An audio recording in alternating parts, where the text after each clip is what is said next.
Estamos de volta com Casa e Companhia.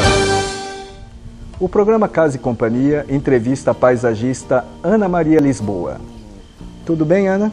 Tudo bem, e você, Hilde? Tudo ótimo. Ana, eu gostaria que você nos contasse um pouco sobre a trajetória como paisagista, o que te despertou a exercer essa profissão tão bonita, tão interessante que é o paisagismo. Sim, o que me levou foi mais ou menos o acaso, porque eu tive um câncer de mama em 1991 e eu era professora, dava aulas de biologia, então eu me senti muito tolhida. O médico me alertou que eu não poderia continuar dando aulas e que se eu fizesse algum trabalho, deveria ser alguma coisa assim, mais prazerosa, sem muito estresse, muito leve. Eu não conhecia paisagismo, achei que fosse realmente isso. Mas eu até fui fazer cursos de paisagismo em Olambra, em São Paulo, em Piracicaba, fiz vários cursos e comecei a me encantar com as plantas, que até então eu era apenas uma consumidora de plantas. Certo. Eu ouvia falar na época de 1900 e acho que 90, anterior a isso, até 80, por aí, aqui em Prudente tinha assim quase que uma competição de samambaias de metro. Então eu me lembro que ali no bosque, na Maristela, tinha Samambaia de metro, você tocou numa questão muito interessante. Me vem a imagem das casas todas com samambaia de metro. Isso. E as pessoas tinham o maior orgulho em falar, olha, a minha tem 1,5 metro, a minha 1,20 m, a minha... E eu me lembro de um senhor lá da Maristela, que tinha uma mercearia, chamado Senhor Gardim.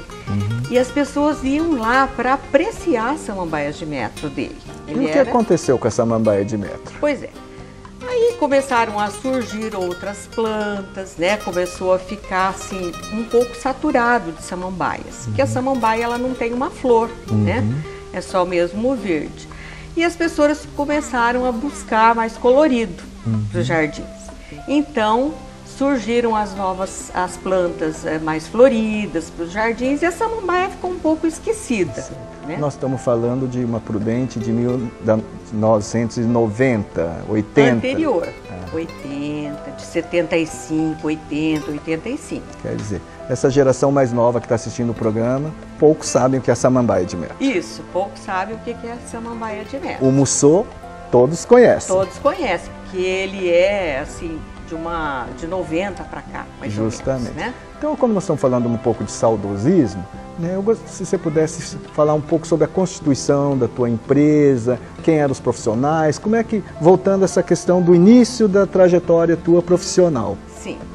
Então, na época que eu e a Cristina Del Porto, que nos tornamos amigas, né, por ter assim afinidades com arte, com plantas, nós resolvemos abrir uma empresa onde a gente tivesse uma liberdade maior de escolhas de plantas, porque os jardins estavam ficando todos muito parecidos, né? Isso acontece. Correto. E você falou que você era professora, se aposentou e você era professora de biologia. De biologia, minha formação é em biologia. Certo. Né? Então eu tinha assim uma facilidade, né, com a botânica. Como diz Burle Marx, não existe bom paisagista sem entender um pouco, pelo menos, uma base boa de botânica. Correto. Né? Então nós fomos nos aprofundando, fomos buscando as plantas. Na época, aqui na região, tinha o seu Antônio Sartori, né? Sim. Que já trabalhava fazendo jardins, eram jardins bonitos, tal, mas a gente começou a ver sempre as mesmas plantas, e a gente, como viajava, ia para mostras fora, a gente via outras plantas. Correto. E nós tivemos a vontade de... O mercado era carente nessa época, né? Era. Eu lembro que as pessoas falavam assim, não tinham lojas, né? Eu recordo que era muito do termo viveiro. Isso mesmo. Não é isso? Tinha o Jorge, que era um descendente de japoneses aqui em Prudente, ali no Parque do Povo. Ele tinha um viveiro grande e tal, ele fazia jardins, o seu Antônio Sartori fazia jardins.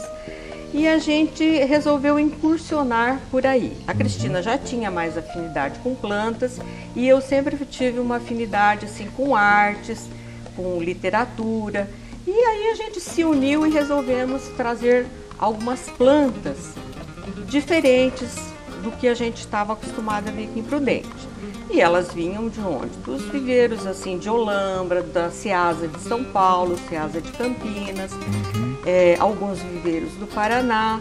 E aí nós começamos a introduzir esse paisagismo mais contemporâneo para a nossa região. Você está falando de paisagismo, né? O termo paisagismo é novo, né? Nós tínhamos jardineiros e paisagismo, relativamente novo, 90, a partir de 1990. Então eu gostaria que no próximo bloco você tratasse essa questão, Ana. A diferença entre o que é o jardineiro, o papel do jardineiro e o papel do paisagista. Voltamos já já. Você está assistindo Casa e Companhia.